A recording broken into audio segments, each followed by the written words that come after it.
All right, everybody, circle up. I'm ready! I'm ready! I'm ready! Circle, circle, Circle, circle, circle, circle, circle, circle, circle, circle, circle, circle, circle, circle. Are you videotaping yourself? Are you starting? Face reveal. I think my face is already on my channel. Oh. So we're trying a new format and we're also doing a new location because we moved. But we're all living together. So I'm your host, Alex.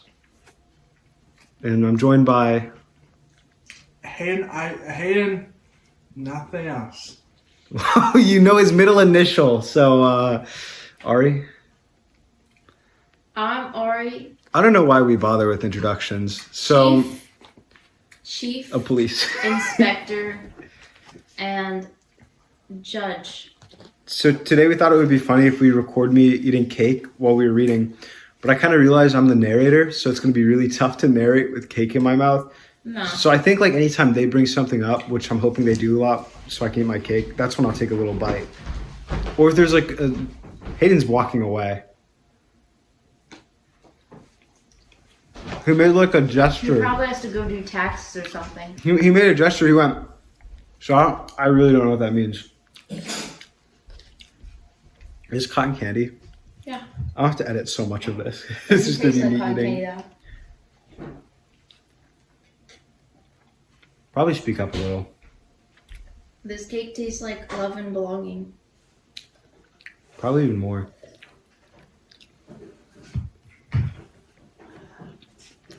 If you can. Now we're adults and all live together, and we eat cake every night. You're allowed to do that. Yeah, you know you're allowed to buy a cake for yourself? There's like cotton candy bubblegum blast cake. So we are settling in on what I think is probably one of the more gruesome chapters, or at least not chapters. We got a 1, 2, 3 lineup that's going to be pretty gruesome. Reading over it, some of it's really good, but a lot of the dialogue I felt like was just like a little lacking. But I'm interested to see what these guys think, and maybe if I read it like again, I'll like it again. So that's usually how it goes. It's every other time I like it. So I'm your narrator today, and then other voices will tackle as we get there. But Ari is going to be Larry because I feel like I'm Larry. Yeah, I feel like that's right. And then Hayden will just be whatever he needs to be. Here. It's really this precious. All right. Maybe not a good idea to eat cake because now my mouth is all like. Do you think it would balance there? Please don't spill that drink on our nice new couch. What flavor is that? It's clear. It won't stain. What's the flavor taste like? It's original. I know like the name of it. It's original. Like use your OG. own dots. Actually, don't wait.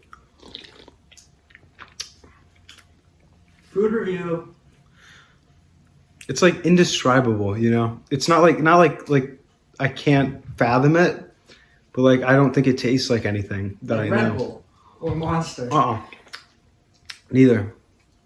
No, I mean like the same description. Like when. No, Red Bull tastes like a battery, like what a battery should taste like, and Monster tastes like kind of like apple. It tastes a little appley to me. To Monster, original Monster. I haven't had an original Ghost in years. I had that in high school. Wait, I need a. I have in middle school, I think. Get me all ripping and raring, ripping and. This is what got me ripping right now. All right, let's rip and rare, guys. And be a little patient with Hayden because he can't read it since he doesn't have a copy in his hand, so he's just gonna have to like actually listen to me. So, Dad just texted me. I hope it's not important. Okay. So if you're reading along, please join us on page 52. This chapter is called "Settle It Like Men." Oh, you should mention you lowered the price. Oh yeah, that's another thing. Limited time offer. This isn't limited time. It's just gonna stay there. So my book was listed at like pretty much $18. It was $17.99 for like the whole time it was up, and I got like 30 sales so far. It's been really nice, really awesome. but I want to get more people to buy it. And I feel like part of the reason some people might have been hesitant, at least for like my social media campaign I'm working on, is because it's like $20. So I lowered it down to 13, and now I get absolutely no money. I get like 40 cents, I think, per book sold now. So, you know, but please buy it. It's like, please read it. Like I've said this on like online forums and chat groups, but like if you want to read it but you don't have money, I will send you a PDF version for free. You know, I really don't care. The money is really just there to like support me if you want to. It makes me feel good about myself. It like strokes my ego when people buy my book. All right. Also, if it's really smoky in here, we made burgers and it like filled our house with grease smoke. It's not smoky. I don't know what chapter this is because I didn't number them. It's called Settle It Like Men. Chapter 5. It's got to be more than 5. Larry didn't know what he was meant to do anymore, but he started doing it the next day. Okay, all immediately, when I was writing this chapter, I had no idea how to start it, so that's how I started it, and I feel like it's a little too abrupt. If you're reading these chapters all together, it's fine, but one thing I realized I needed to change was working on transitioning between thoughts and between, well, not thoughts, but between like chapters and perspective, and I think I've gotten better at that, and I do get a lot better like towards the end of the book, but that's, yeah, just a little complaint I had about my own writing. He had a gun, the gun, his gun. He needed bullets. The same strange darkness that had strangled his father's will now waited with bated breath as Larry Clark rode on to his destiny. From here, it would guide him no further. It had to be his choice. Do you guys like that last name drop, Larry Clark? Yeah, no. You don't like that name? You always say that you don't trust people with 2 first names, and then you gave Larry 2 first names. So it doesn't even I don't know sound why right. it felt right, but It doesn't. I'm pretty sure I'm pretty sure it's an actual guy's name too. He's like a filmmaker or I'm something. sure it's someone's name. I would imagine more something like Larry Fitzgerald for some reason. No, like Like I was thinking, I don't know. Larry Longhorn, No. Larry. I don't give Ludacris. anyone else in this book a last name. It's literally just him. And I kind of wish I wouldn't have, just to like stick with no one else's last name, you know. It had to be his choice. The gun was in his glove box. He didn't have a permit for it, and he didn't know or care if he was violating any statutes of the law by taking it with him. All he cared about right now was finding bullets, the right kind of bullets. Larry had a very limited knowledge of guns. His father owned a few, but he had never had the need to shoot one of them. He wasn't a hunter, and he was no killer. Okay, so I know you guys... Sorry. Well, now you stopped, but you were rustling a lot over there, and I think it's going to pick up. Oh, sorry. Ari is getting messages. I had no idea what was even happening. I just saw you both moving a lot and heard a lot of rustling. Ari- Dancing. Ari is getting... Yeah. I just don't know if that'll pick up, because right now we're using the mic on my phone, which is like subpar. Larry had decided that he'd go back. I feel like... I don't know. I feel like I can't change my intonations right now. What does that mean? Like I can't change my voice in like the progression of my... Be happy. Is that good? Is that good? No, be happy. Hey guys, I'm having a really good day today. Be sad. You sound like the guy from Blue's Clues. Guys, I'm having a really bad day today. You still sound like the guy from Blue's Clues. Does he say that? All right, let's get into this. Larry had decided... What am I, like, what's... Which makes sense. Larry had decided that he'd go back to see if Bert sold ammunition. At the very least, he'd be upholding what he said about stopping by. He rolled into the lot, parked the truck, took the gun from the glove box, and put it through his belt. He pulled his shirt down, partially covering it.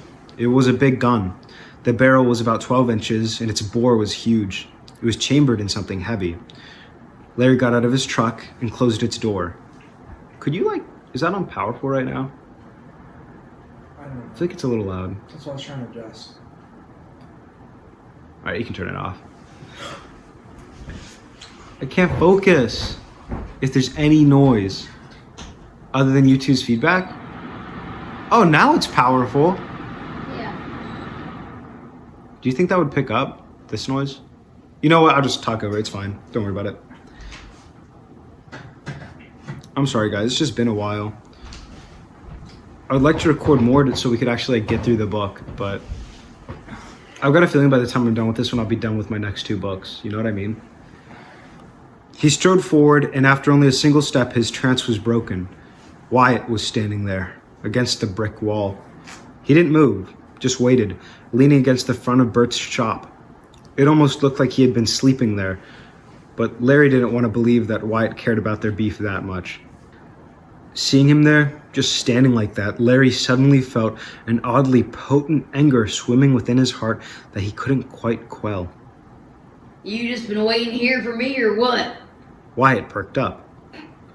Larry, he said with visible distaste. Something, okay, I'm sorry, this is an insane place. Something was coming over Larry, and he felt with a great certainty that the darkness was upon him now. He tried to shake off that growing rage, to let it flow over him like water over a riverbed. He rubbed his temples. I shouldn't have said that. Would you nicely peeve off? You can say piss, that's not a curse word. Would you nicely peeve off? You're peeving me off, man. Wait. I shouldn't have said that. But would you just nicely go the heck away? Yeah. I think we're past that now. And now, I feel it's only right if we set... Did I have an accent for him? I don't think you did. I think we're past that now. Sure. Is that better? Is that better or worse? Yeah, it's good. And now, I feel it's only right we settle this like men. Wyatt, I don't want to fight you. Larry tried to walk past him and into the shop, but Wyatt put his hand out and pushed stiffly against Larry's chest. Trying to cup a feel or something, I don't know. You wrote this. He knows what he was thinking. No, you don't. His grin melted into a scowl. Not until we've settled this. Larry could feel the poison within Wyatt when he spoke, but he couldn't understand what he had done to make Paul hate him like this. He had no idea that Wyatt knew about Paul. Larry pushed past Wyatt to his great offense, and he began to physically shake with hot anger as Larry said, I have nothing to settle with you. And then right next to that, I have just the word dog. It's implying that Larry is thinking to himself, Wyatt's such a dog, but he doesn't say that part. You know, he like holds his tongue a little bit. Dog. What kind of dog? Little chihuahua. Wyatt felt the gun as Larry brushed by him, and he saw the darkness that had its clutches on the outlaw, and he felt a shiver run through him. Wyatt was, for a moment, afraid, and his fear simmered to hatred in his heart. I promise you, not taking me seriously will bite you in the ass soon, Larry. You're gonna regret it. He seethed and paused for a moment before yelling obscenely, it's gonna bite you in your ass. It's funny because he almost said, I'm gonna bite you in your ass. That's the joke. Larry laughed one hollow note. Good. I'm sure you'd like that. He entered. You wrote this. I know. Am I allowed to enjoy it? No. It's fun. It's like a, I don't know. I don't know. He entered the shop, the bell on the door chiming softly. Behind him, Wyatt stood with his mouth agape, and a murderous feeling screamed within him to reclaim his hurt pride. He began to grind his teeth and curse quietly on the wind. Larry didn't pay him any mind as he walked into the antique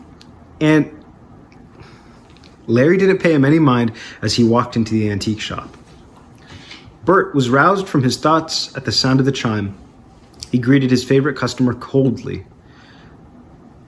Who's Bert? That's Hayden. Hayden. Oh, hi, Bert. Mm-hmm.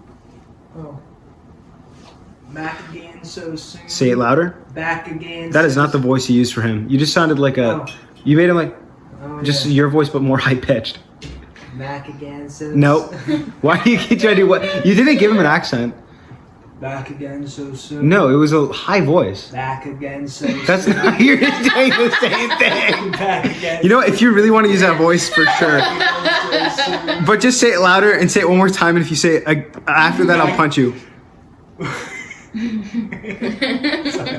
Say it one time, but nice and clear for the camera. You don't have to apologize unless you say it twice.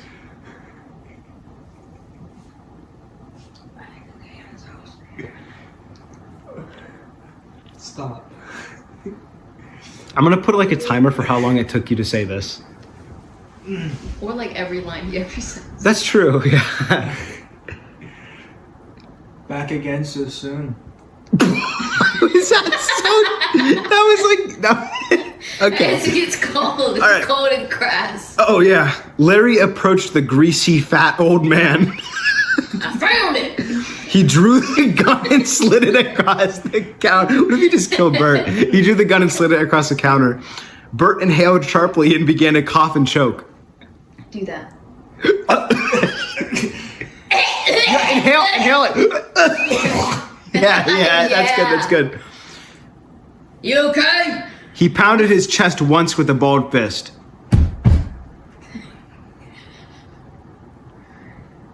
Wait. You don't have to say the bad words if you don't want to, Hayden. Wait, where am I? Oh. Yeah. Holy moly. You found it. That's even better, dude. Holy moly. His voice crackled. Holy me, oh my. His voice crackled. Larry smiled. Yeah. Bert picked up the heavy revolver in both hands. Oh God. He pled. Why'd you say it like that? He's bleeding. The gun was like nothing he'd ever seen. A lot less. Wait, that's you. Like nothing he'd ever seen. A lot less engravings than you said. Louder, Hayden. Oh. She's trying to take my. You have to do it audible, Hayden. A lot less engravings than you said. Yoda? And even as he spoke, he knew that it was the right gun and that it was made of something more than steel. Isn't it lovely?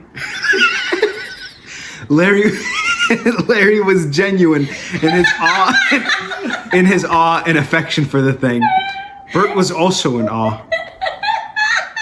Can you sing it back? It's terrifying. He popped the cylinder and looked down the barrel.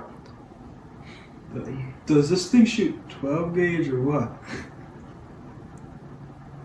You got a little more, buddy. This is overkill. Loud. This is overkill. Wait, why did I give an accent? This is overkill. Make him sound more like Patrick Starr. I was hoping you'd tell me. I don't know guns. Well, He laughed to himself. I've got some boxes we can check. God, this thing is massive, heavy. Where'd you find it? Would you believe me if I said I'm not quite sure? So when I was talking about dialogue that just felt like a little off, this was that dialogue. Also, there's I'm a hunter. A monster hunter.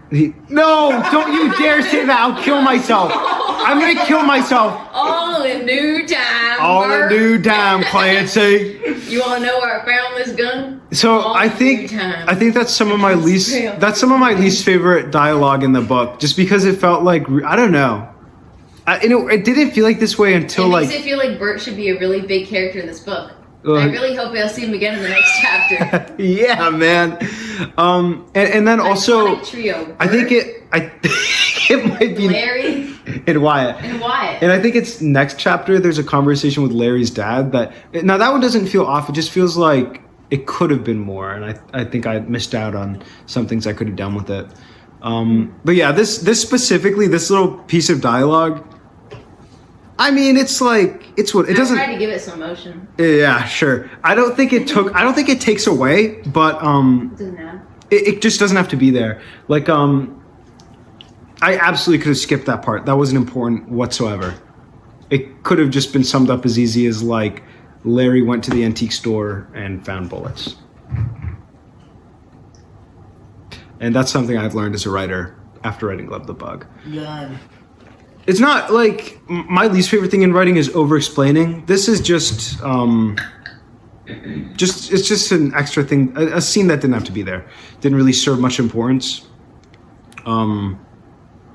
other than to set up that little thing with Wyatt, and now Wyatt is more than just like a little angry, and he's like kind of obsessed. I hurt his pride. Yeah, that was the only thing that was really important with I said that that was then. just a little insult. I think that was okay. I don't think The movie, I think I'm gonna like make a little biting sound when I do that scene. little what? Like biting, like I'm sure you like that. So like if I do the revised version, this little bit with Bert is either going to be greatly changed to make it important, or it's not going to happen. But yeah, you live, you learn, and I still love this book. And I do like the Crazy mention that of this the whole big book came gun. to you in a dream. I like that he brushes by Wyatt and he makes sure the gun brushes against Wyatt, and Wyatt's like, oh. Yeah, I had to change where I thought he put the gun. Through his belt, Yeah, I thought he meant like through the front. down the front, you'd shoot it off. But people do that, and that's why I thought he had it. So I quickly changed my mind. Yeah, man. Oh.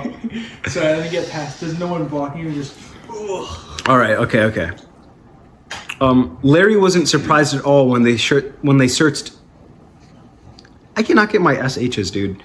Larry wasn't surprised at all when they searched extensively but could not find the exact match.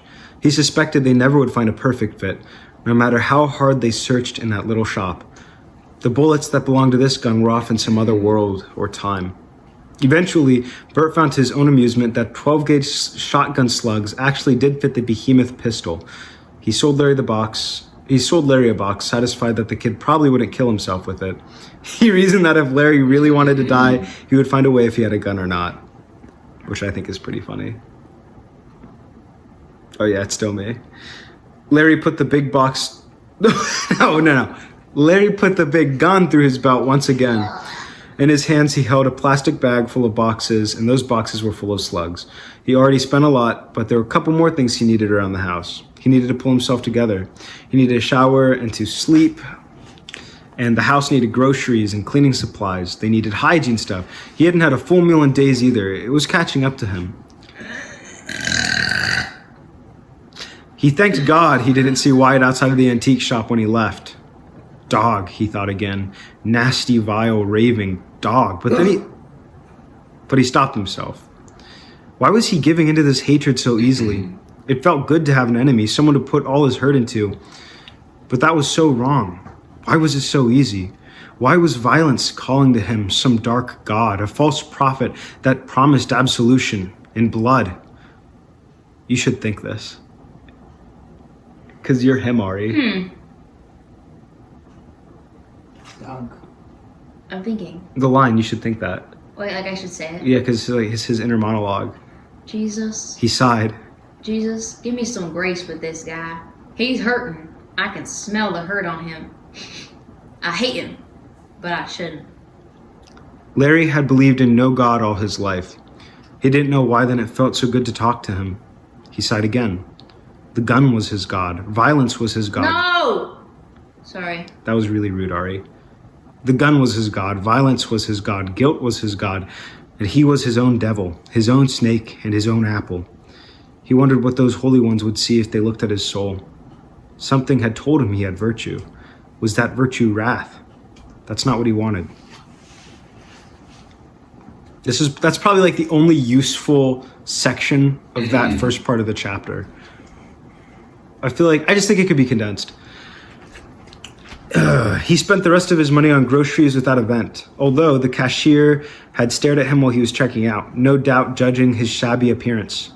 Larry didn't care, and he didn't know why, but for the first time since Paul had died just months ago, he felt a little bit of hope. He felt productive again. He almost felt all right. That all went away upon leaving the store, of course, because Wyatt had followed him. His decision was instant. I don't need grace. Louder. I don't need grace. He decided. I just need to get across the message that he's better off forgetting I exist. Wyatt stood, leaning against his rusty pickup, a sour look on his reddened face. When he saw Larry, he spat on the ground and clenched his fists. I'm not fighting you, Wyatt. Go away. You're not going to discredit my writing. sounded You like don't you have to said- say piss off, but you have to say the other part, okay? What? There's more. Oh no, I just thought it was funny. It sounded like I said giveaway. So. Yeah, that's not. Yeah. Can you finish? Can you do that line? Yeah.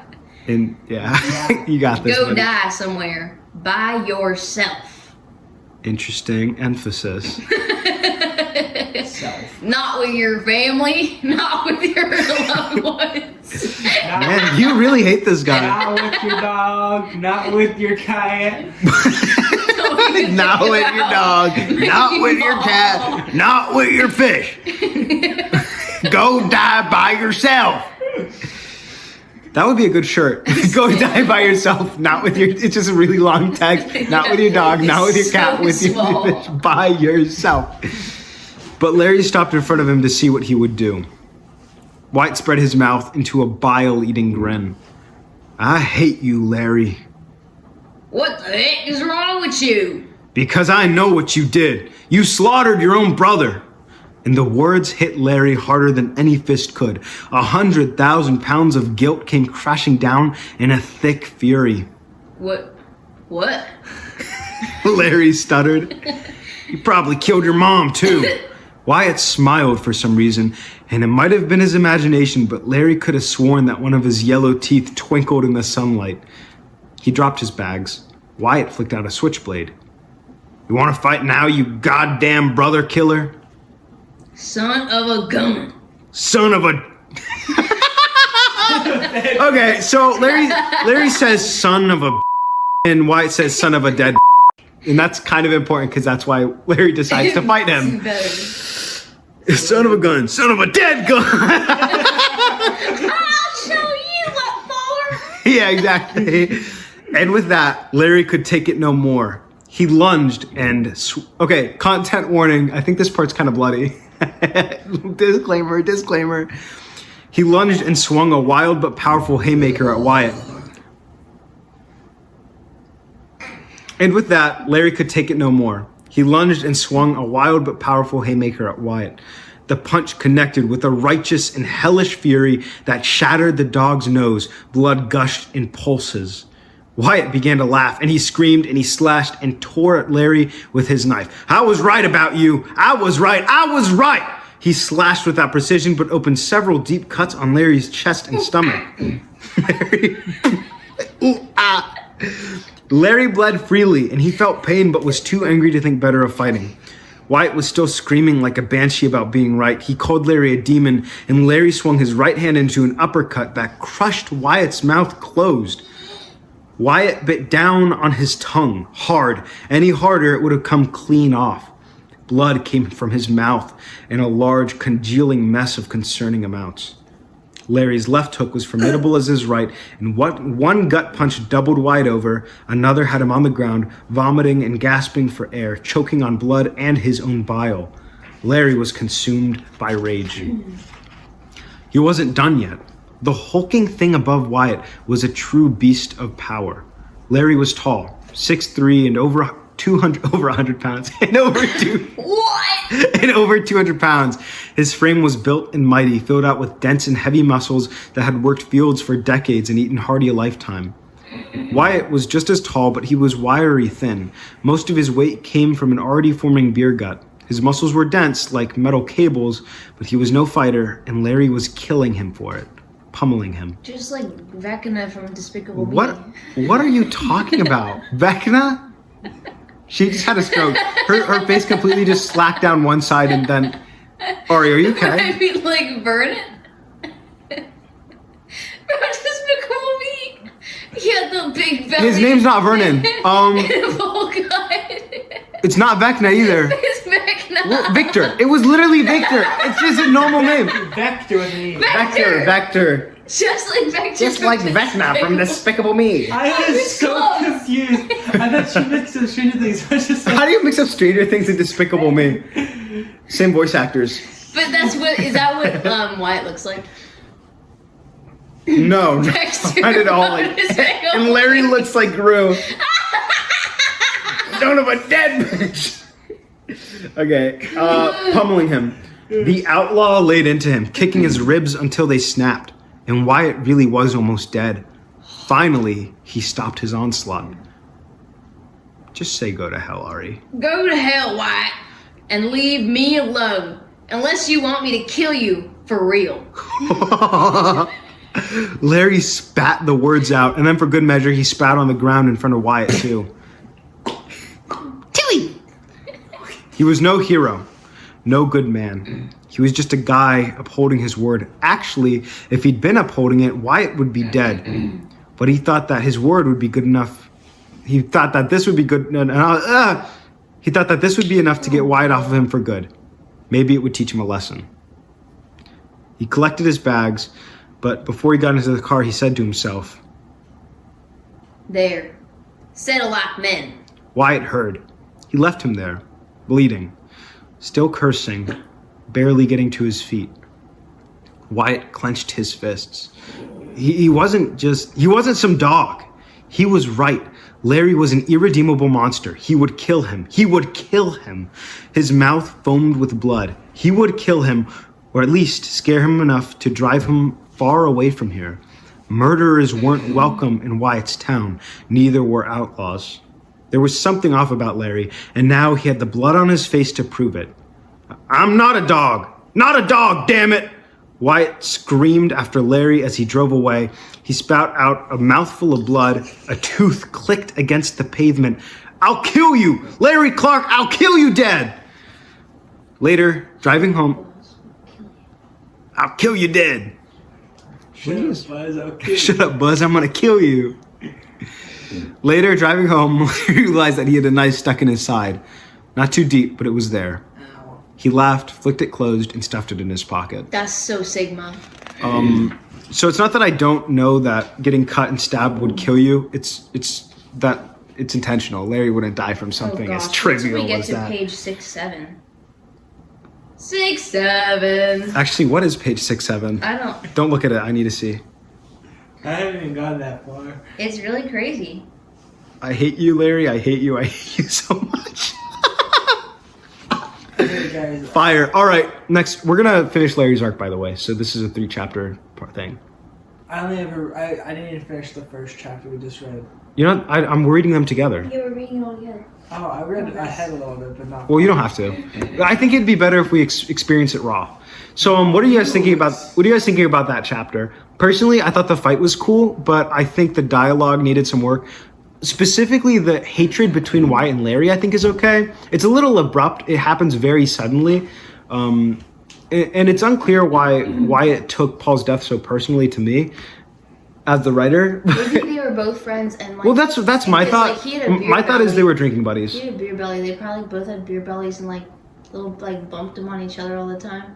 And then he's like, "Oh my gosh!" And he like was bumping, but there's nothing there to No, bump. I like your previous theory that was like he really looked up to Larry and he followed him in the Yeah, woods. this And is- Tom killed his brother and said, "Oh my goodness." And he's like, "Well, now I know what I gotta He's do." a monster. He's a monster. I like the one idea that he was stealing Paul's beer and he was going there to steal some more beer. Or the actual beer. Wait, Paul. Oh my goodness. Oh, Paul's here. I gotta sneak around. All right. Okay. Next chapter. Wait, what do we want to talk about with that one? I want to know your thoughts. I personally would rate it like I have 1 hour until bedtime. What do you want to talk about? I think Larry should have a lot more Sigma moments. Personally, I rate that chapter a 5, maybe a 6 out of I 10. think Larry should have pulled the gun out and just like rubbed it against his temple. Not the other guy, just his own. I'm thinking. He is like, he thinks about killing himself briefly at times, but like I don't think he's actually suicidal. It's more just No, he thinks about it. He's You just know? he's doing the look cool. He's like, what am I thinking about? Oh, right. What am I thinking about? Shut up! Why? I'm gonna kill you. Okay. Come on, Larry. You just say. Never mind. Let's just read At High Noon. Ari only has an hour left. I think we could probably get through this. At High Noon. Should we finish the book? Yeah, tonight. Yeah. Let's do it tonight. Yeah. At High Noon. Stay live, viewers. At midnight tonight, we will be reading this entire book and putting on the interactive live action. A live stream for the Play. last reading, I think. No, I was saying it would be a fun live stream where we just Nobody's go through the gonna whole book. join. What? Nobody's gonna join. Why are you gonna Why cry? are you recording this? Nobody's there. We could do Hello? We could Hello? do a YouTube short. Where are the donations?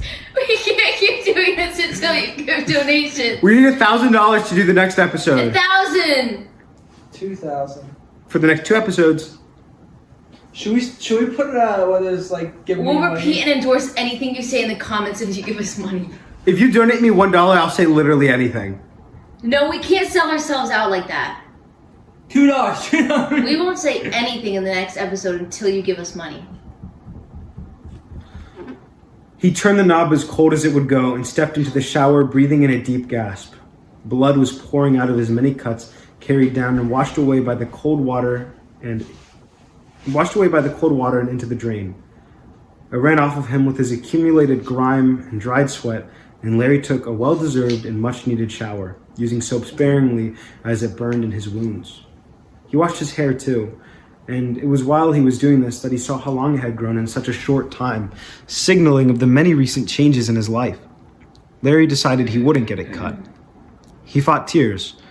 His own hair, when it was cleaned, was like his mother's, coarse, a tarnished gold, and beautifully thick and curly. Larry washed months of guilt away.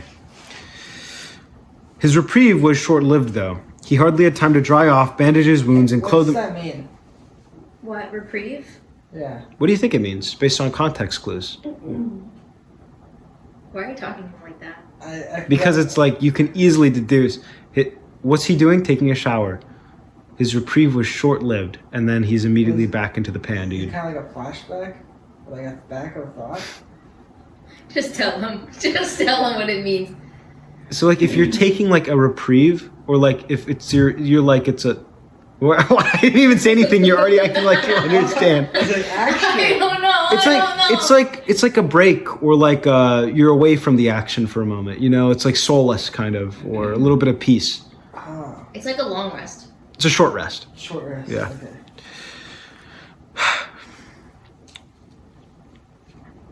Mamma mia. He hardly had time to dry off, bandage his wounds, and clothe himself in a more appropriate button-up shirt and jeans before a sharp and angered shout challenged his home. Curses like none he'd heard before, used with such violent hatred and uttered by the swollen, bleeding tongue of Wyatt Clayton. A distant and approaching rumble, too. Vehicles. He had brought friends. Oh, I thought he was gonna duel him. Are you of a line?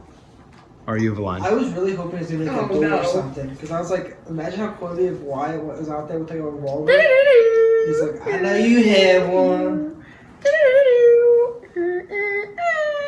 I don't know. Back for more already. All right. Back for more already. Larry wanted very much to accept this challenge, and maybe he wanted to die here too. Aw. It would be worth it to die hurting that animal. What that the heck? dog. Coward. He felt darkness swirl within his mind again. Larry had forgotten vitally that his father was home. Oh, no crap. Get him. Dad, no, wait, it's not what it looks like. Ari, your line? All caps. I don't see it. It says, "Come out, you bastard." Does that help? Come out, You. turd. Good. Larry came out with his gun loaded, 6 slugs in the fat cylinder. He clutched the handle. Wait, can I say that again? Come out, you bat turd. Sorry, this is a lot better. It's called guano. Guano? Guano. Portugal. Wait, I thought your name was Spain. Dude. It's guano. Guano? Should we call her Guano? It's guano. Hey, Guano. Oh, yeah, Spain. Oh wait, that's an Italian one. He clutched the handle in an angry fist till his knuckles were white. Oh, my neck. White had brought with him an impressive lineup. 4 pickup trucks, all full. 15 men were filing like rugged, dirty soldiers from them. Wyatt had already burst out onto Larry's yard, and he was making one hell of a scene, stomping around and cursing up a storm. Most of his men had guns, a few had bats, and one especially big, brutal-looking man had squeezed knuckle dusters over his fat fingers. What's a knuckle duster? It's like a brass knuckle. Okay. Another word for him. Larry stormed on, down his porch. A storm was brewing overhead, too, and the crickets sang unceasing, reminding Larry forever of his infinite sin. Larry ignored them, and he focused on the boiling wrath inside of himself. So, what? He was exhausted. You said you want to settle this like men, but you got your butt handed to you, and now you want to come to my home with your boys? Wyatt fumed, and pink spit rolled down his chin as he yelled so fervently. You disrespected me. You disrespected me. What does Wyatt sound like? You disrespected me, and you stole my damn knife. His what knife? My damn knife. Why is it going to hell? You left it sticking to me, idiot. But here, have it back. Larry dug in his pockets with his free hand and found the long switchblade. He threw it at Wyatt's feet. Wyatt looked down but refused to pick it up. He wasn't subservient to anyone. He was no damned dog. You hand it to me like a man. Get off my lawn before I put a hole in you. Wyatt chuckled dryly. Is that good? You won't do it, he determined, somewhat unsure of himself. You're all bark. You're the dog, Wyatt. I ain't no damn dog! A silence fell. Wyatt's boys tightened their grips on their respective weapons. Wyatt drew his Glock, a pea shooter against Larry's beam, boasting 9mm rounds. You get it, he has a big gun. Yeah, that comes up more. Larry was fairly certain he could take a couple of those, at least enough to put a slug in Wyatt. And No way he's deciding how many bullets he could take. Yeah, he's kind of stupid in this. Okay. His backstory, he's really stupid in his backstory, Ari. And unlike the dog, Larry wasn't all bark. He leveled his gun, and Wyatt got a real look at it for the first time. He was taken aback, and luck was with Larry Clark once more. Before Wyatt could utter the words for his men to end Larry's life, he went slack-jawed and his eyes glazed over. A primal fear took him, a darkness took him, and it saved Larry's soul. Larry could see it in Wyatt's eyes, and he hesitated too. It was nothing physical that Larry saw, and nothing in truth that Wyatt heard, but an understanding came over the two men. And it said, "Not today," in an odd, fanatic whisper. Before they would have to awkwardly disengage and go their separate ways, two thundering blasts ripped through the silence behind Larry. He turned in time to see his father loading shells into his double-barrel shotgun. He had bright orange earplugs in. Hayden. I'm listening. You saw that shit, Reese? Get the heck out of my property! Wow. That is not, I don't think that's what we had his dad sound like, but he purposely shot into the dirt, but even that had most of Wyatt's men scrambling for cover. Wyatt's attention was still hopelessly locked on Larry's revolver. His lip was trembling and his eyes were watering. One of his men put a hand on his shoulder. Not today, the man said. Wyatt agreed deeply in his heart. He murmured at first, "Not today," repeating it softly under his breath, and then yelled frantically, "Not today!" The men loaded into their trucks. Larry, why can't I read today? Larry hooked the gun in his belt. He felt ashamed to have brought trouble on his father's door once again. He wasn't a kid anymore, but here he was making choices that a reckless teenager might. The dog turned and faced the outlaw. A strange look still in his eyes. Not wrath, not fear, almost resolute. He almost looked solemn. Wyatt spoke. "I don't know where the hell you got that thing, Larry, but you ought to put it back." Wyatt left his knife, and the trucks drove away with the day. The sun was setting once more as father spoke to son. This is another thing where there's like no transition. This is an immediate thing between like, oh, I was just about to kill a bunch of dudes and now I'm talking to my dad. I don't know. It's just a little jolting, but you know, it's whatever. Hayden? Yeah, Hayden, maybe pay attention because you're about to have a conversation. Well, this should be you too. Hayden, probably sit up next to Ari so you can read it. This is a conversation between Wyatt and his dad. Bro had his glasses off. I was listening. I was You listening. can't see while he's listening. I was listening. Can't see well. You didn't want me staring at you. That's because you were doing it so weirdly. I don't care if you're looking at me, but you were like licking your fingers and stuff. Take a big bite of cake. Bigger. You look like you were upset that she was telling you what to do. It's like when people like are doing something in the middle of doing it. Telling someone to take a big bite of cake is weird.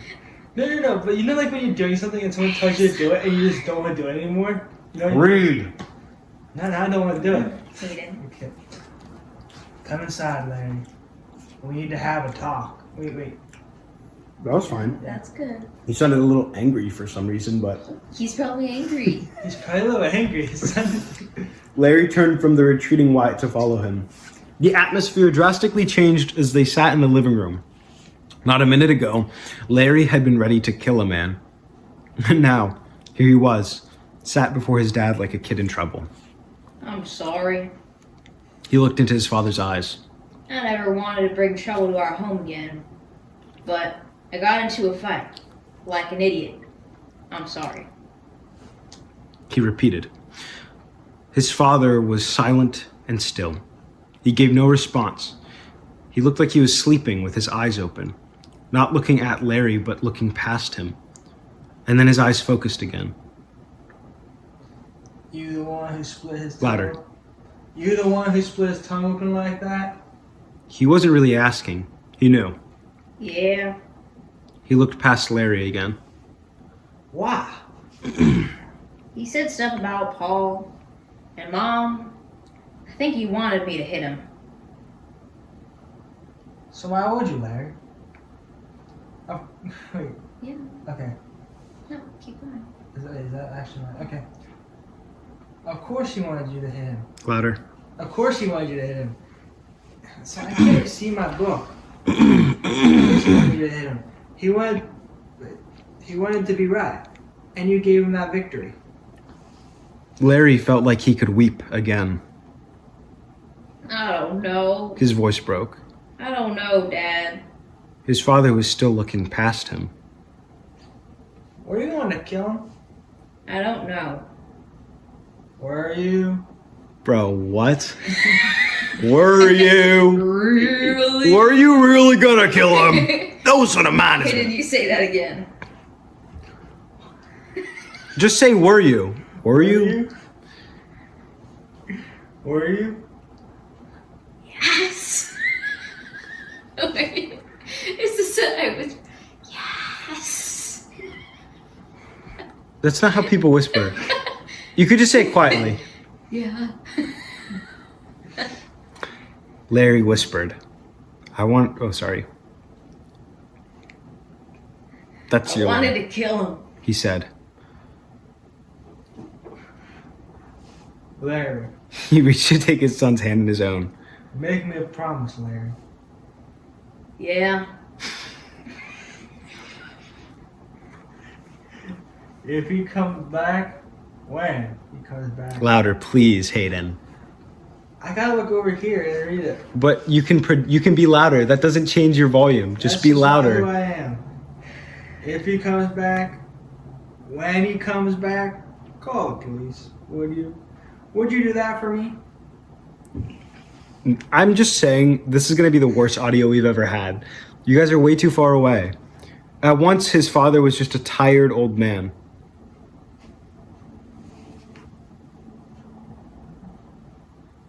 Okay, Dad. Said Larry. I can do that. But his heart was unsure. 6, 7. His father smiled and a calm dimness returned to him. Thank you, Larry. Larry felt his heart break again. He knew that their turmoil was not over. He knew it would never be. He slept dreamlessly that night. All right, last chapter of the trio. We got this. Yeah. Revolver. Versus.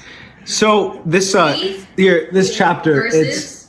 it could be Olver. read as revolver or resolver because it's echoing the And first. it says versus. Yeah, I didn't even realize that. That's pretty sick, actually. You didn't realize that? No, I didn't do that on purpose. You just pointed that out. Oh my gosh. Oh, my throat is all caked up. That's actually really sick, Ari. I'm so freaking clever. Why don't you like it when I do that? So this chapter can be read as Revolver, echoing the beginning of Larry's arc that was called Revolver. And it can also be read Resolver because it's the end of Larry's arc and it resolves it. And as Ari's pointed out, VS, this is the big battle, versus. Okay, Hayden, you ready? You literally spoiled it. Your dad has lines. Sorry. You have lines. Ari has lines and I have lines. This is a big chapter. Okay, I but didn't know my dad. Please give it your all. And please be loud. Please be loud. Please be loud. 1 second. He's holding a huggy like it's going to amplify his voice. It's gonna make me less. Dizzy? I'm not muted. Is your throat also gummed up Yeah. from the cake? Not just. Man, we're all gummed up I'm from also that. sick, so my throat isn't really working very loud. Yeah, make it work louder, please. Make it work. Work it. Work it. Work it. He's working it. Sit down, boy. I'm finishing this. Here. This doesn't need a charge anymore, so I guess I could scooch closer to you. Oh. For the big finale, the big backstory finale thing. Ah! Is this too loud? no. Okay. You could yell if you want to be a little butt boy. Well, you didn't originally say Alex. Come here. All right. Okay, I'm back. Revolver, Resolver.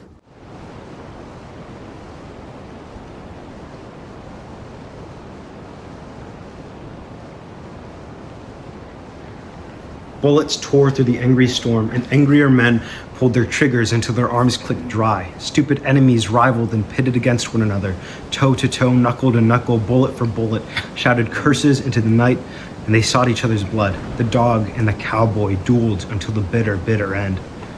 Larry awoke from his sleep with a start. Oh, sorry, I'm not even on camera. He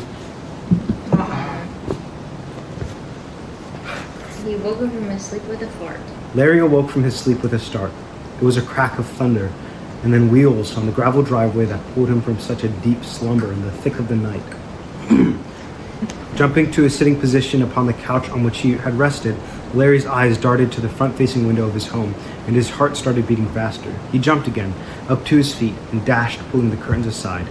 Shit, he thought. Wyatt. Looking through the darkness and mounting storm clouds, he saw headlights. A truck. Damn it! A tense moment, and then he let out a deep sigh, seeing it was just his father's truck. No more trouble, he prayed. Not today. Larry lay down on the couch and closed his eyes. And his father tore into the house, ripping the door open, slamming it onto a wall, shaking its hinges, and leaving a deep mark into the wood paneling from the knob. Larry's eyes were upon him immediately, and they didn't need to exchange a single word. The rumbling of distant engines was communication enough. The fearsome, fiery look in his father's eyes, in his soul, the darkness, wild, frantic. A storm was coming. A war. 6-7, 6-7. We're getting really close to 6-7, guys. We're on 6-5, about to be 6-6 and 6-7. Top of 6-7. We're at top of 6-5. The father and son ran through their home with wild fervor. Larry's father darted to his room. Reaching under his bed, he slid out a long, foreboding shotgun. He rummaged through his drawers, and finding a box of shells, he stuffed buckshot into his pockets and down the two barrels. He said a prayer for his boy. Please, dear God. Larry hadn't parted with his gun since it had been gifted to him. The large, heavy revolver was still strapped to his side by a belt, and he was running to their home phone, dialing 911. But then the thought came to him that he didn't want any cops here. It wasn't as strange as he thought initially, and he realized why. It was because he might take a life today. Intended to, maybe. He wanted to kill Wyatt Clayton. Larry didn't make the call. He didn't pick up the phone from its stand. His eyes glossed with determination to end this feud forever, and he walked onto his porch.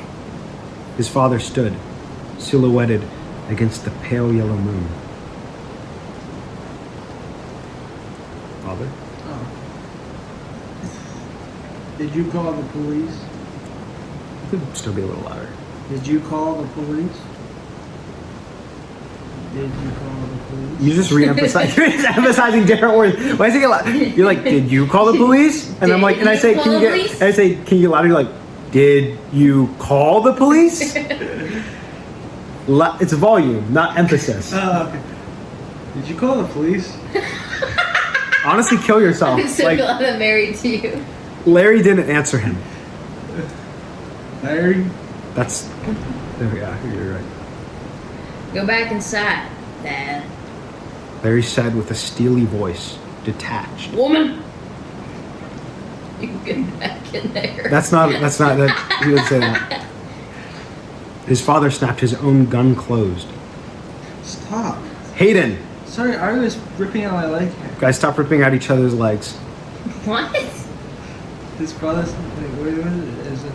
Your line is dumbass. Oh, thanks. Dummy. I don't want to read it. Stop. I don't want to be. Dummy. I don't think he wants to play anymore. Dummy, I don't want to play. I'm done playing. Don't play. Stop playing. Don't play. Dummy, I don't think he wants to play anymore. Dumma. You know, it used to say dumb Dumma. and really loud. Can we say dumma? Can we say aw? Yeah. Dumma. I don't think he wants to play anymore. Larry pulled back the hammer of his revolver. Yeah, I'm sorry. I had to talk louder because you guys are whispering. What's going on? Okay. Your turn. Larry pulled back the hammer of his revolver. He didn't yet know it was a single-action firearm. Neither do I. Sorry, that's Hayden. But Hayden's so freaking slow. Think hard right now, Larry. Hayden, please, for the love of God, be louder. You have any idea how much editing it's going to take because we're being loud and you're being quiet? We use single mics. What are you muttering under? You just said went with your mouth and no words came out. What did you say? He's cursing you. Please be louder, Hayden. We'll get mics. That was him being loud. I need to put money in my account, like before I buy you guys mics. Oh, yeah. Think hard right now, Larry. And you can literally yell because you're about to fight for your life. Think hard right now, Larry. That's beautiful. I actually like that. Are you guys? There's a storm, you have to be loud. Yeah. Are you gonna stake your life on it? Should I add rain noises that's just louder than all of us?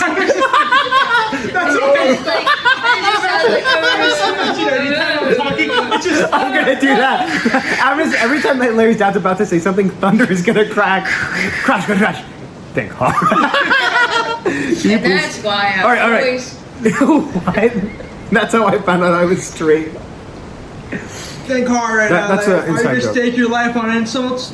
Are you gonna die fighting this guy? You can put more emotion when you're yelling, so you should just yell for all your lines, please. Larry opened his mouth to speak. He insulted my family, cut me, came to my home and threatened me when I beat him down. He's not going away unless something is done about him. That's terrifying. Larry's father spoke. Maybe that's true, but Are you the jury? Maybe that's true, but are you the jury to cast his verdict, or the judge to give him a sentence of death?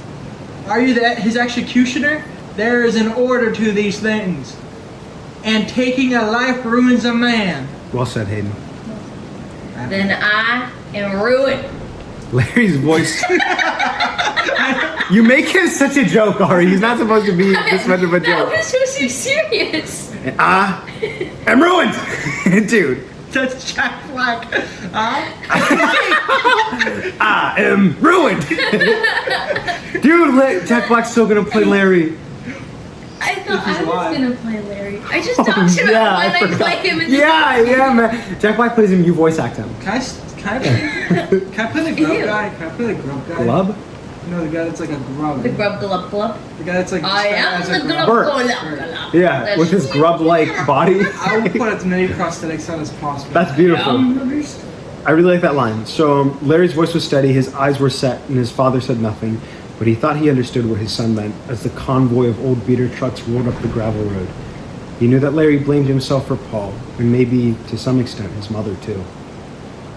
Hayden.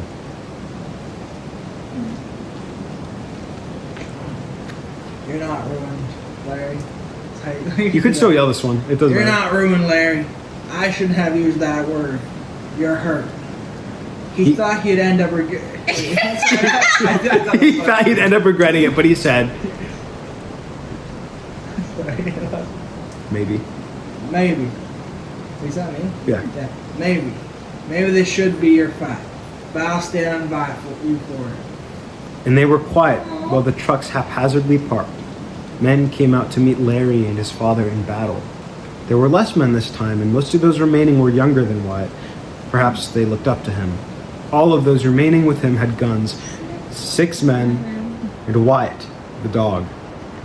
The night was quiet and backlit by a supernaturally large moon that shone pale and ominously the faces of the rivals.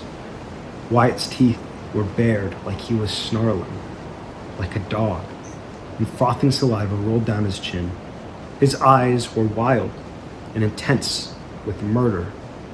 They were locked on one man. The man asked,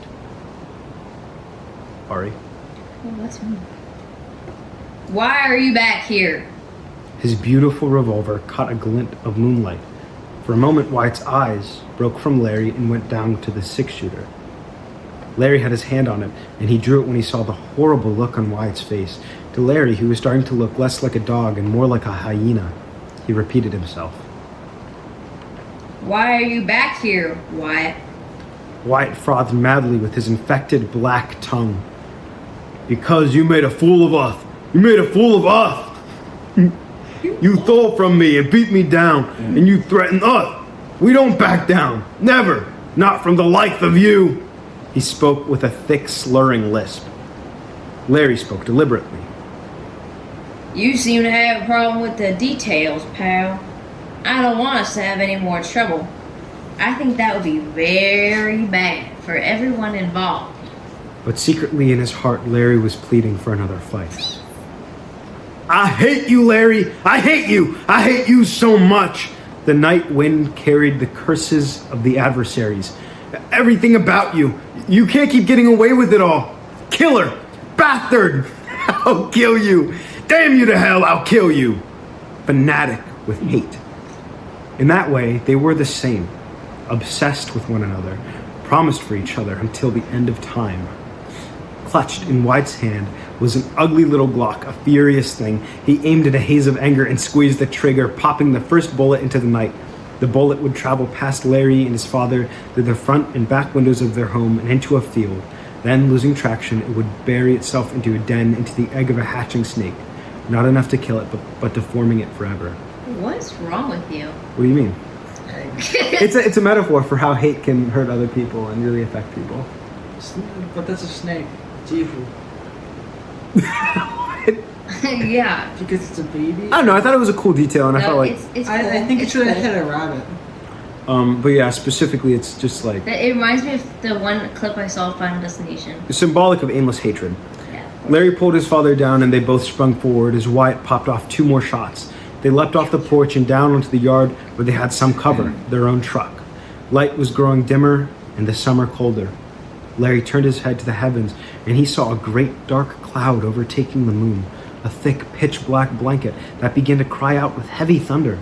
The thunder was so loud it shook the earth. Sheets of rain followed, and over it Larry could barely hear the pop, pop, pop of the 9mm Glock. Larry's father stood, took aim, and pulled one of the 2 triggers of his double barrel. There was an orange blast of fire and lead. White lightning danced over heaven. He hit Wyatt's prized pickup, shattering its windshield and tearing a chunk of rust from the shoulder where the hood and windshield met at a corner.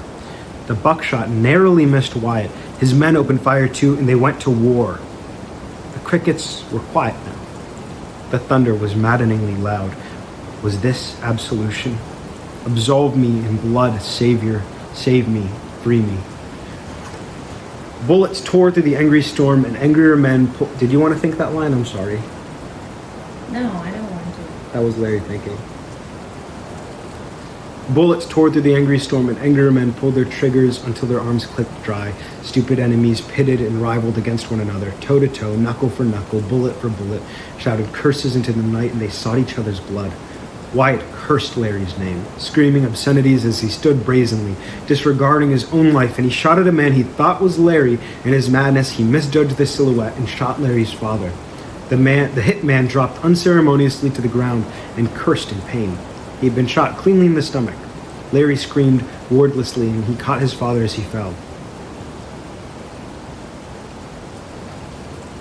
I'm fine. Wait, no. Yeah. You were not just like shot. that. I'm fine. I'll be okay. That's fine. He passed away right there. No. No, he didn't. Blood everywhere. Say, I'll be okay. I'll be okay. I'm fine. I'll be okay. I'm fine. I'll be okay. He reassured. I'm fine. And then he realizes he's dying. I'll be okay. He reassured. What second? Second. Dad, he shot you! What if Dad got shot in front of you? Dad shot you! Because that's how it normally sounds. I know. I won't die. What? Guys, you are pissing me off. No, sorry. Lock Dad, in. he shot you! Good. Bullets zipped overhead. I know. I won't die. Trust me. Larry didn't. What the? Trust you? The bullet found its way into his gut.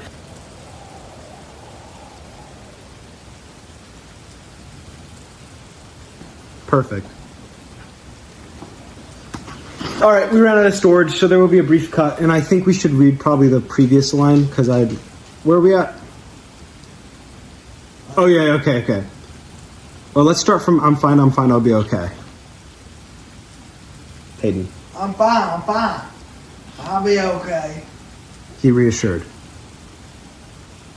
Actually, we got a good read of our saying, Dad, I shot you. So just Hayden say it. Dad, I shot you! No. Wait.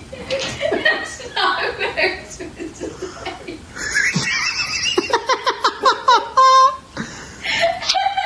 What a twist. Dad, I shot you. That's what he said too. All right, take it from the top. Dad. He shot you. Dad, I shot you. No, he shot you. Dad, he shot you! Bullet zipped overhead. Oh wait, no, Hayden, just go from I don't hurt that bad. Just say it don't hurt that. It don't hurt that bad. Yell. Bayard. Yell. Just yell, Hayden. Dad, I shot you. It don't hurt that bad. He was pale and sick with the pain already. Larry's eyes frosted over. The darkness of hell was not on him, but a different darkness was. A hatred, a wrath of dark orange fire. Absolve me in blood.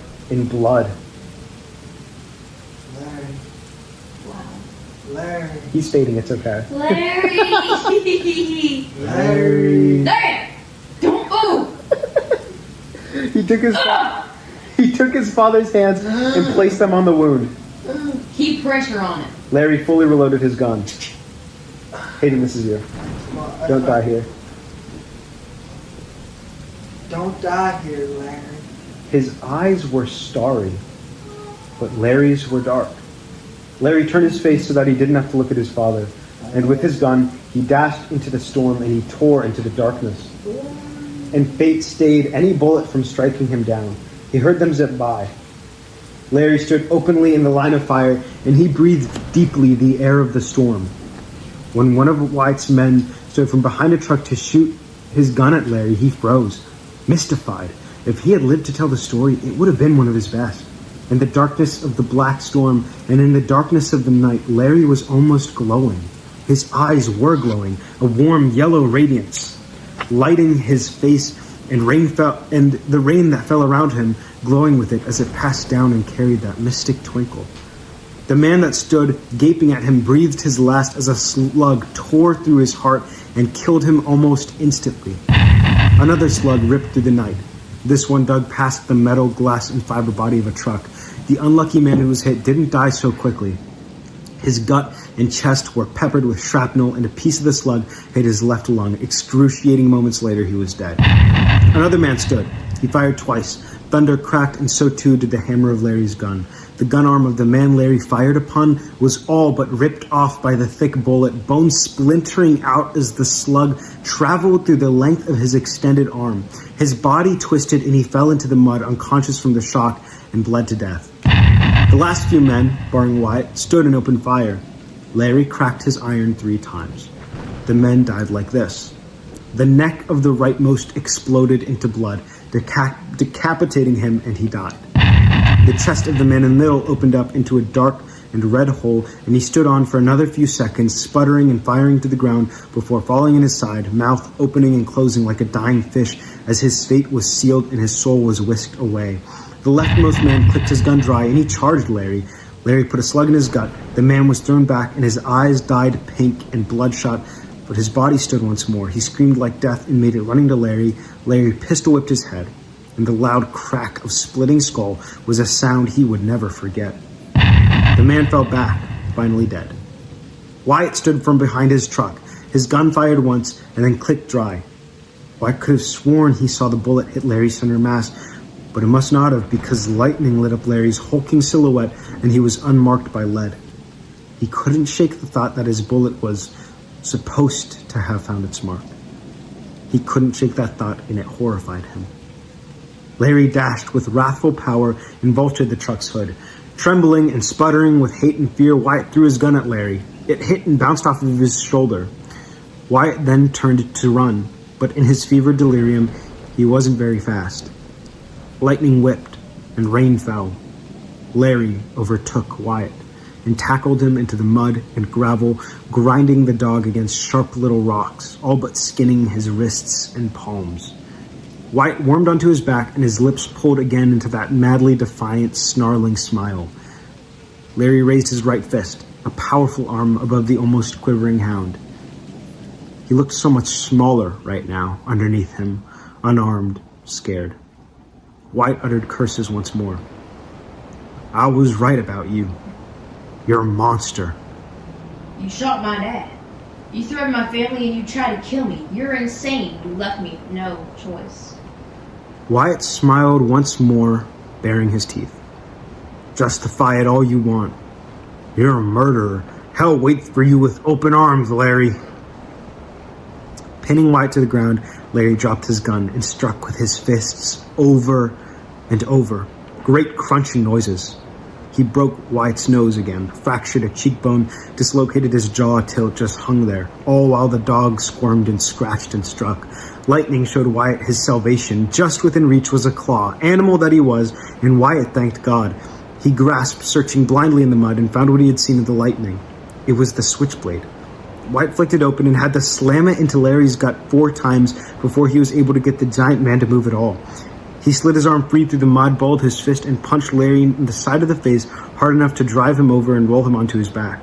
He tried to straddle Larry and put the knife to his throat, laughing maniacally, tears and blood running over his face and frothy spit running off onto Larry.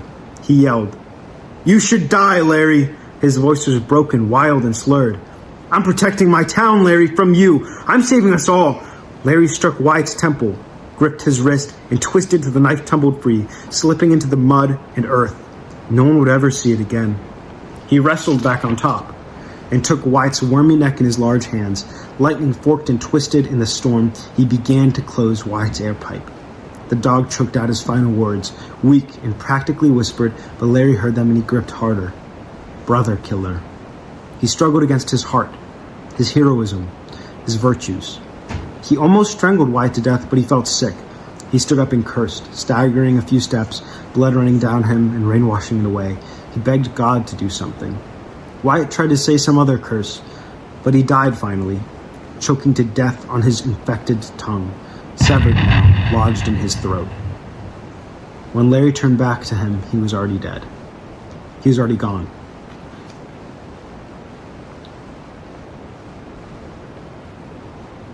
Oh, that's me. Shoot. Why? What? So it's like he wasn't expecting him to actually be dead. You know, like planning on killing a guy and then actually killing a guy are 2 completely different things. So I think he'd be like yelling it, you know. Oh. No, why? like really frantic. Ew. Shoot. Why? There you go, buddy. What? Larry got back on top of him and began to slam his chest. What? like he's grunting and fighting burning tears. He's trying to resuscitate him. Oh, I think you're trying to kill him again. He's already dead. Okay, exactly. Okay. He's gonna double kill. He was a murderer now. He had shot people. He had strangled his adversary. He had slain the hound, and it was hardly a victory to revel in. And then he heard police sirens and ambulances in the distance, all but drowned out by the raging storm and angry thunder. He remembered. Dad! Larry gave up on resuscitating Wyatt. He dashed, slipping on mud and tripping over himself back to where his father had been laying. His eyes were closed, but he was breathing shallowly. Larry stumbled. What do I do? He clutched his own face and then slammed his palms into his forehead, repeating desperately. What the hell do I do? He staggered his way to their home phone, tracking mud and gore inside, and he dialed 911. Frantically, he begged for an ambulance. He told them that there had been a gunfight, gave the address, and as the dispatcher told him to stay on the line, he realized that he needed to leave. He had just killed 7 men, and only 6 of them had been self-defense. He thought that if he wanted to be a free man, he'd have to run. And he wanted to run, but he was no coward. He slumped and hung up the phone. Maybe jail was what he deserved.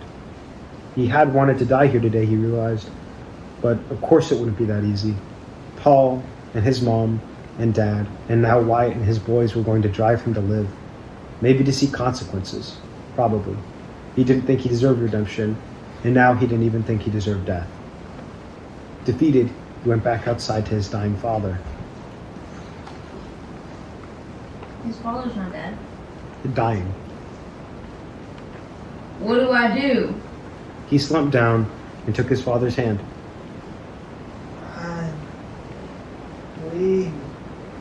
Larry. You need to figure out... Hayden, come on. You need to figure your life out. He's like... breath. Hey, should I get out of breath quickly? That wasn't even out of breath, that was... Run. Should I get out of breath quickly? Leave. Larry. No, Ethan. He's not out of breath. He's bleeding. He's bleeding. He's like... But when you're bleeding out, it's hard to get a breath. Okay. Yeah. Well, you can sound like that without making yourself pass out, Hayden. Yeah. Do Hayden, just say it. Just say it. Say it. What is it? You're so stupid. Run. No, he's not that alive. Run. Leave. Larry, you need to figure your life out. His dad's eyes were open again. Dad. I love you. But I don't want you to be back here until you figure out this. Wait. I love you.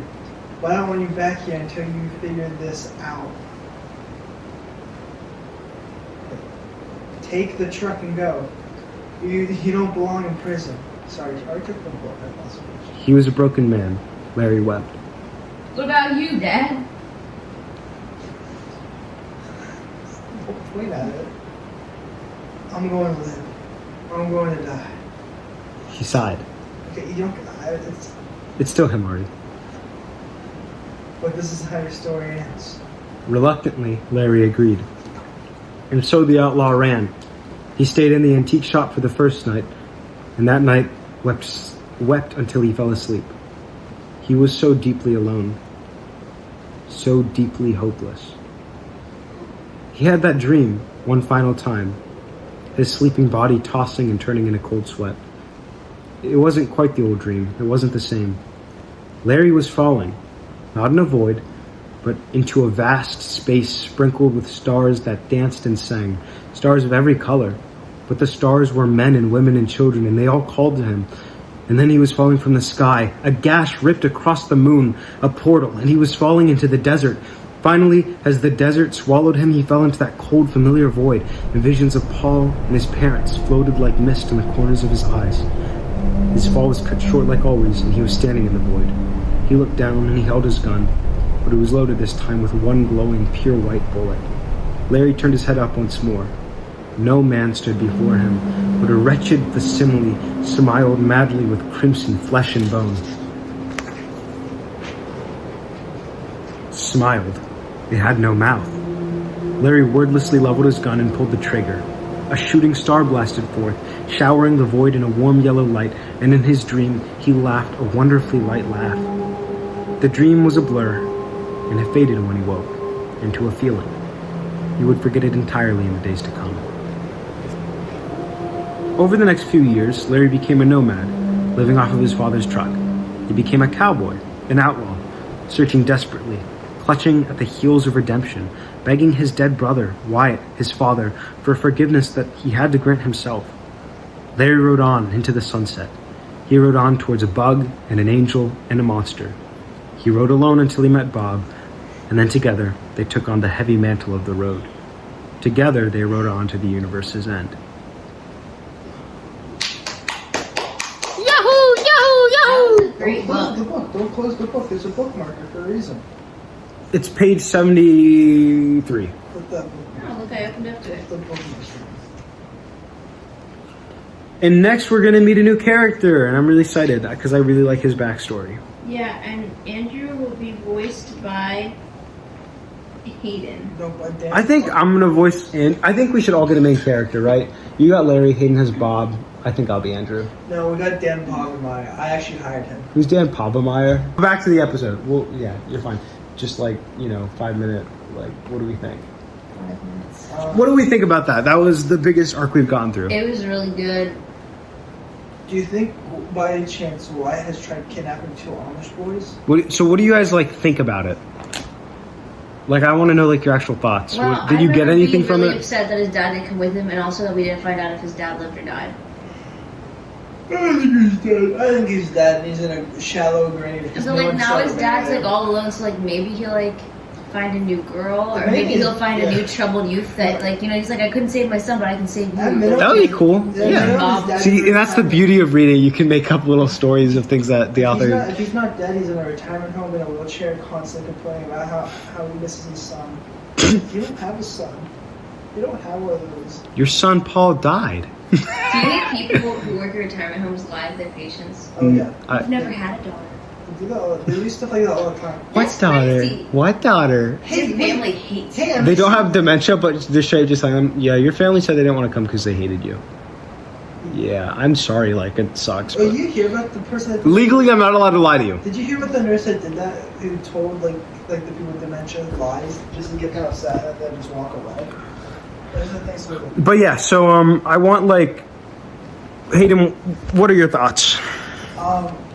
very good ending to Larry's story. I think he's completely dead now. Do you really think that? Hell, Good ending to Larry's story.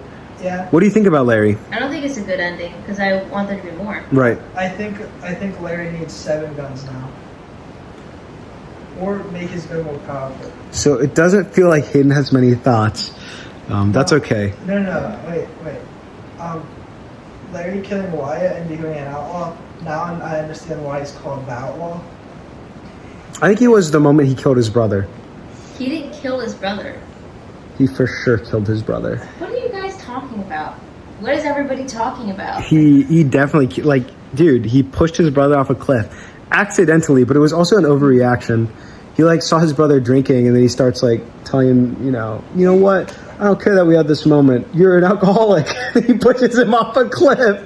It was by accident this time. Yeah, it was by accident, but it's definitely his fault. He also didn't resuscitate his brother by mouth to mouth. So His brother was Wyatt by dead. mouth to mouth. yeah, I don't care if his skull was. Should I have had him attempt mouth to mouth on Wyatt? I thought he did. And no, he was pounding his chest. Oh, how All right, he had bad. a rotting tongue in his throat. I don't. He could have picked it.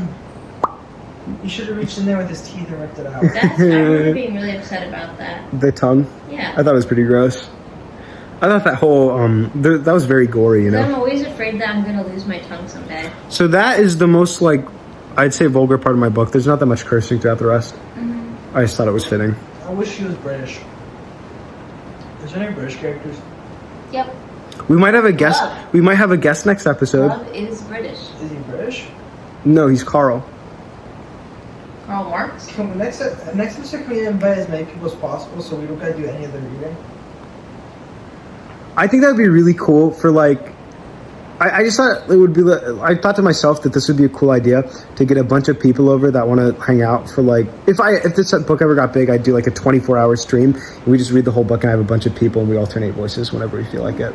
Oh, Wouldn't that be fun? Yeah. But that'd only be fun if I had at least you know, 100 other Like people. Then we also- At least 100 people on stream. You know what I'm saying? But then we also invite Dan Povenmire.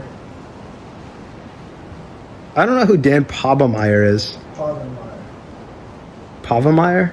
Povenmire. Okay, do we have any other thoughts? I really wish we see more of, I forget his name again, Grub guy. Do you have any questions for me? Do we get to see any more Bert? That's a spoiler. I'm trying to think. You I don't. can't know if we see any more Burton. I mean, like, I mean, I kind of mean like questions of the work this far, or like maybe do you have any theories or how anything's going to develop? What was my biggest theory? Oh, I just had a theory about Wyatt. You also had a theory about the angel that its eyes, that it didn't have any eyes because it got them removed so it could hug people. Yeah, That was a good theory. that was a really good theory. I have a theory that Bert is actually going to be the true villain of the whole series. It's me, Gert. No, Bert takes off his skin and reveals that he's Glub. Because Bert backwards is Glub. Trub. Do you remember in Cloudy the Chance Treb? of Meatballs 2? Do you remember in Cloudy the Chance Evil. of Meatballs 2? Live. Yeah, Evil. and the company live turned into evil. Live backwards is evil. That actually literally took me by such a surprise. And When I read that, I'm like, that's how you're supposed to write. Yeah.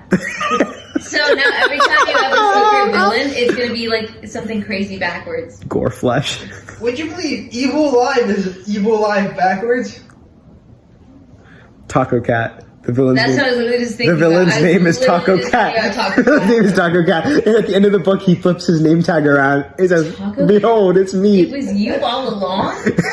No, I was just changing my name tag. Evilly.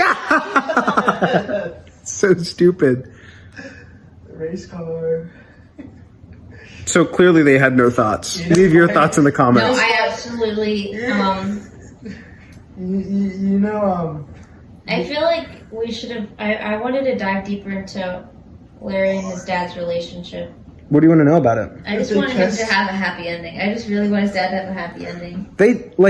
There's a point later in the book where him and Bob are talking and they kind of bring it up, and it is this wound that never really heals over for Larry. Yeah. Because, like, how could it, you know? 'Cause he That's like his dad last alone. living relation. Yeah. And, well, you know, theoretically he's alive. I mean, probably has fishing buddies. So if he's alive, Larry? he has fishing buddies. No, Larry's dad. No, I'm saying, like, it's a wound that never heals over for Larry.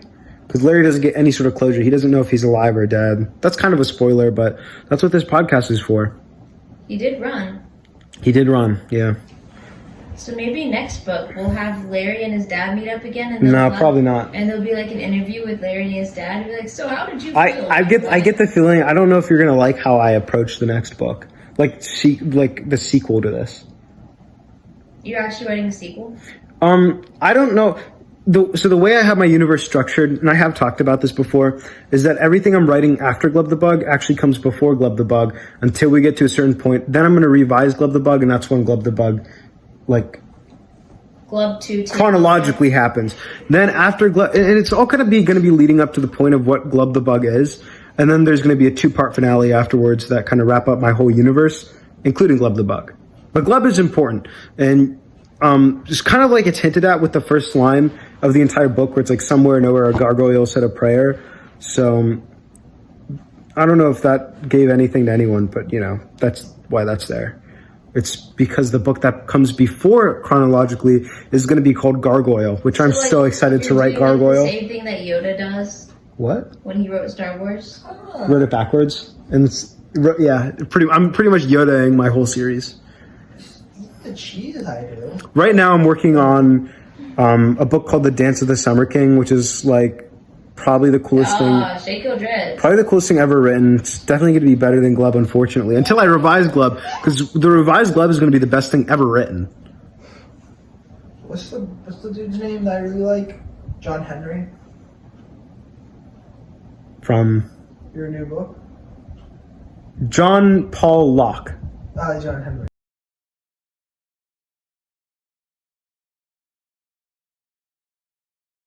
All right, I know it's been a while, but we're back. So we didn't do a ton of analysis in the episode of Glub the Bug we just recorded. I'm sorry, you guys are just gonna have to hear bird chatter in the background. Unfortunately, my birds will not shut up. I have two parakeets in a cage in my room. You know what? I'll open the door for them. Maybe they want to come and play. One moment.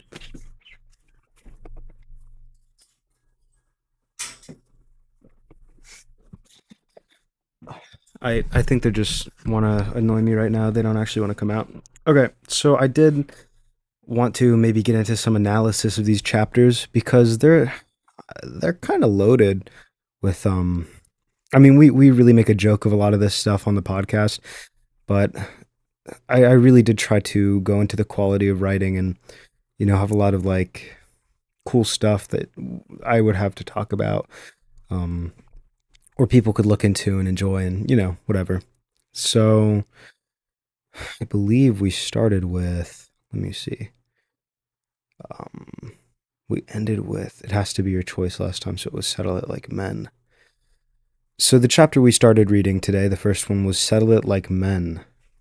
Let's see what the deal with this one is.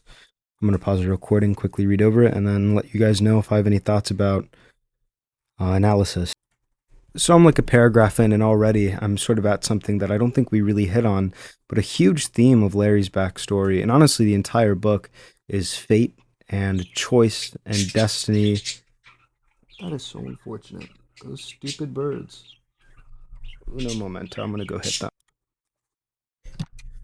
So I think I was talking about fate, choice, destiny, and that kind of thing. I don't think they're going to be quiet. We're just going to have to bear with it.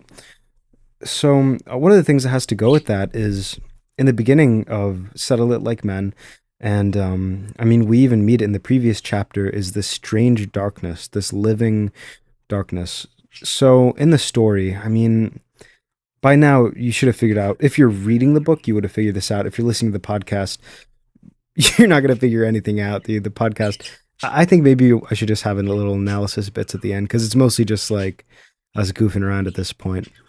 But that darkness is hell, or my universe is kind of hell equivalent. It's not really equivalent to hell, but it's, in my opinion, it's sort of like a take on hell, which is just this cold darkness. And then there's the aspect of this shifting. It's got this shifting nature. It's kind of like a storm or like a cloud, and it's just this numb, I guess, sort of like purgatory place. But for some reason in this universe, that place has agency, so it's alive and it wants to do things. It has like a will of its own. And one of the things that it has chosen to do is kind of push Larry along to go down this very specific route, which we will kind of see later. I mean, later down in the book, you'll see why it did this. Right now, it doesn't make a ton of sense because all Larry's really done is kill people and handle situations poorly. But it will kind of, like most things, the end will bring you a lot of clarity on it. And I think it's good to keep some things ambiguous. Just, I don't want to do a ton of spoilers. Because the way we're doing this podcast is assuming you sort of know as much as Hayden does in that moment, and Hayden reads the chapters like as we do the podcast. So yeah, so that was kind of the first thing I wanted to touch on, was just that's going to be a huge theme in the book: fate and choice, fate versus choice. And I mean, my personal belief is kind of both. I think there are some things that are bound to happen, and some things that are, most things that choice can greatly influence. And I think making decisions is the ultimate power we have, which is why it's so important that we make good decisions. That's what a lot of my work kind of focuses around. And that's what Larry really focuses around, because he makes a lot of decisions that are kind of well-intentioned, but they still clearly weren't good decisions. Some of them aren't well-intentioned, honestly. So I'm going to read some more and see if I find anything. Oh, and sort of piggybacking off of what I literally just said, there's a lot of moments in these chapters where it's like Larry's almost compelled to do a thing. And that's again because that hell, this entity, is, I wouldn't even say compelling him, because I think he still has a choice in the matter, but it's inspiring him.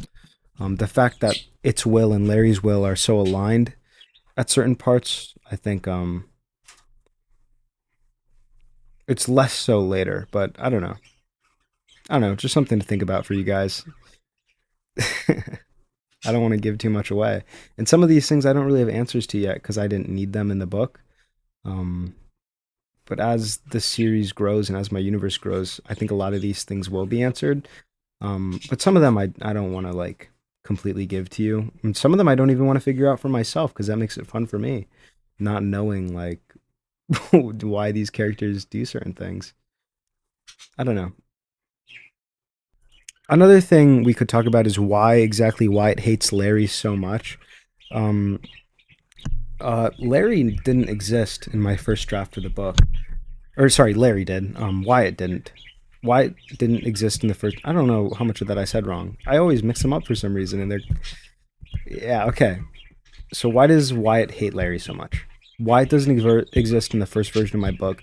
Most of Larry's backstory doesn't. Originally, it was sort of just a one chapter, little one off thing where it kind of just describes why he's like such a downer all the time. Um, but I figured that was really shallow and not the character I was going for, so I made a lot more, and it became sort of this grand western. Or not too grand, honestly, kind of gritty and gross. Um,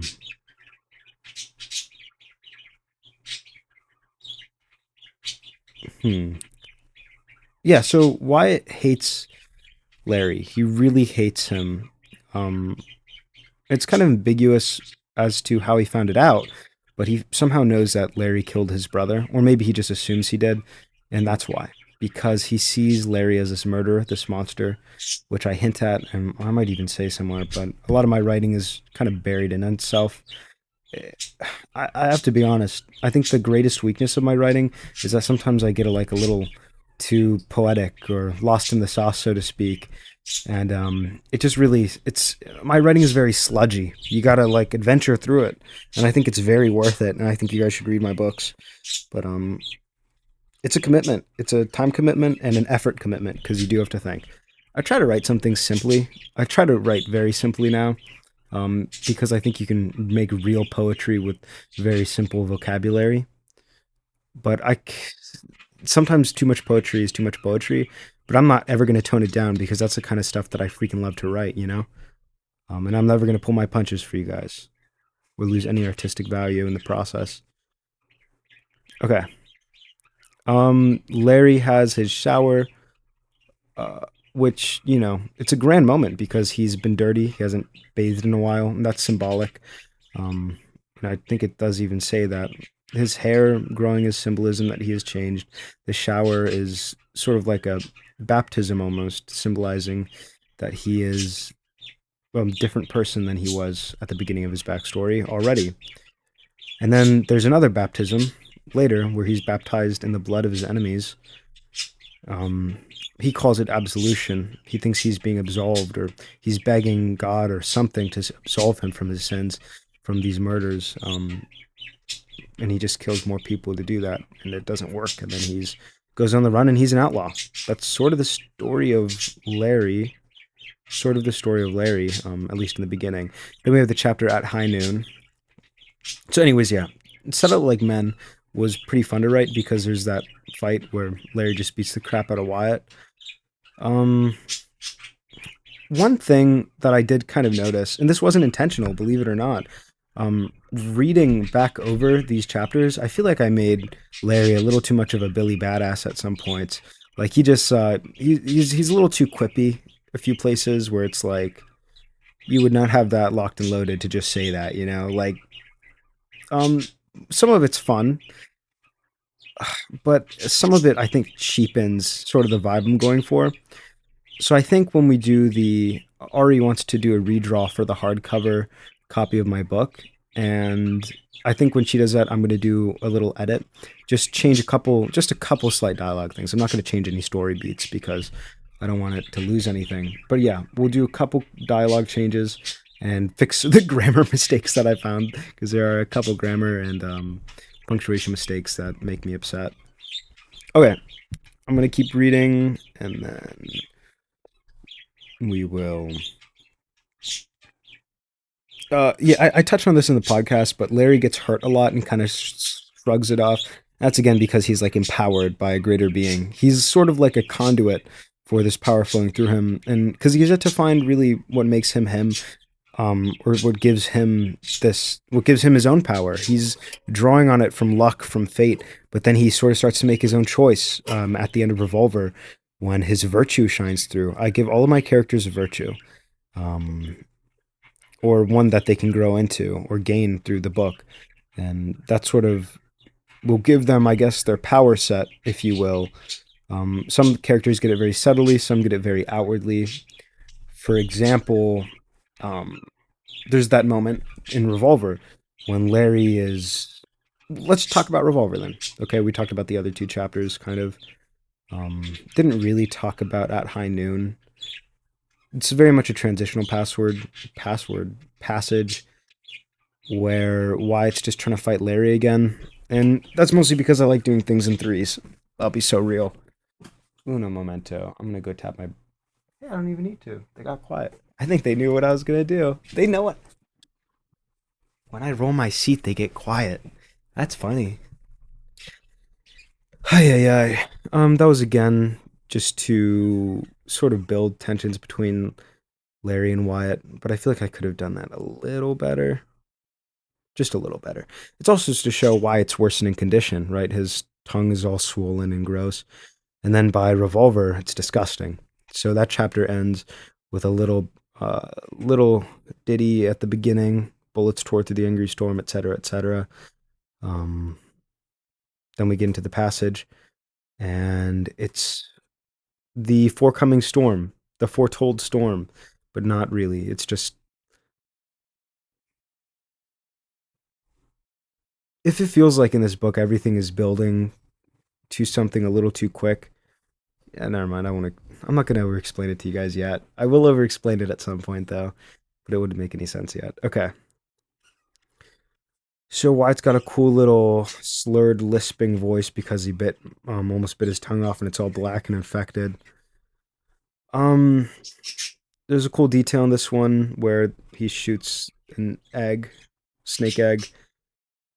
If you listen to the episode, you probably heard that part. I was pretty proud of that. Just showing how aimless hatred will hurt something. You know, it might not be what you're aiming for, but you will hurt someone with your aimless hatred.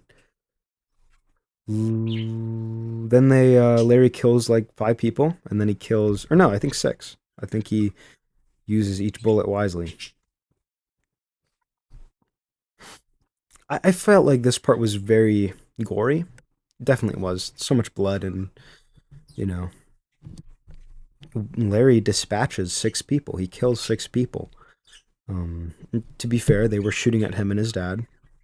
It's kind of what you got to do in that situation, but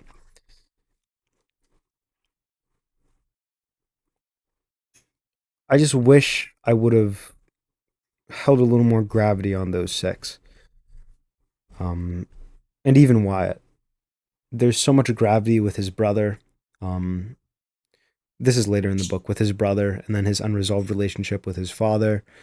Kind of even his mom, but really he only mentions killing 6 dudes like 2 other times. Killing all those people. And that would be something that sticks with you. But I guess maybe he's repressing it. Maybe he just doesn't really hold those people. And maybe that would make sense too, because he hated Wyatt. So killing someone you hate is, I mean, he did it because he hated him. It wasn't self-defense. The 6 was self-defense. His brother was an accident, but still definitely he was at fault for that. His mother, I don't think he really blames himself for that. I mean, you can't, you know? Like, what happened to Larry's mom is not something that you could pin on anyone. It was a tragic event. I think someone just got home. Lots of mentions of hell, of storms, storms are a whole nother element to this. Lots of dreaming symbolism. Dreams are very important. One of the big bad guys is like a dream demon made out of meat, made out of ground meat. He's my favorite character.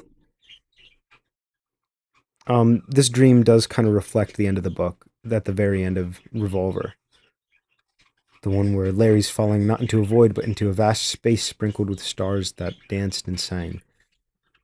And then that bit with the pure white bullet and made out of light like a shooting star, and then Larry smiles because he feels this lightness in him. That it's like a subtle foreshadowing. But I think it's funny because after this really dark chapter, it's that really light hope. But then at the end, when you get to that point, that part of the book, it's not a hopeful part. Over the next few years, Larry became a nomad living off his father's truck. And he rides alone till he meets Bob. Then together they take on the heavy mantle of the road. Together they rode on to the universe's end. And indeed they do. And it is quite the quest. So I just kind of wanted to go through a little bit of analysis. I think this is fun. I think I'll do this and just tack it on to the end of the episodes. If that works for you guys. And then next chapter we're going to be talking about Andrew, who's the third protagonist of the story. And fan favorite, I believe. Lots of people like Larry. I think he's Ari's favorite, like pretty clearly. But I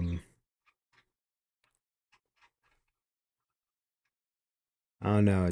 It's tough to beat Andy. He's very close to my heart. I love you guys parasocially.